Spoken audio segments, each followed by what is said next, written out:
పత్రి sir ఒక formula చెప్పారనమాట. Body energy amplification technology అని ఒకటి ఆర్టికల్ రాశారు సార్. అందులోపల తెలుగులో కూడా ధ్యాన ఆంధ్రప్రదేశ్ మ్యాగజైన్ ఇదివరకు ఉండేది ధ్యాన జగత్, దాని లోపల శరీర శక్తిని వృద్ధిపరిచే యంత్రాంగం అని రాశారనమాట. దాని లోపల ఏం చెప్పారంటే కాన్షియస్ టచ్.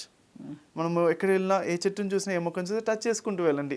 చిన్నపిల్లలైనా జస్ట్ ఇలా దగ్గర తీసుకోండి.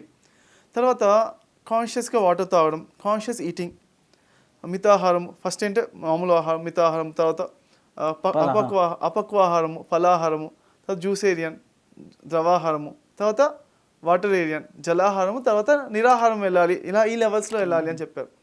అలానే నిద్రపోయే విధానంలో కూర్చుని నిద్రపోవడం ప్రాక్టీస్ చేయాలి అని రాశారన్నమాట. టెక్నిక్ రాశారు అందులో. ఓకే, పత్రి సార్ అలా రాశారు, వెరీ గుడ్ అని ఒక ఇన్స్పిరేషన్ అది.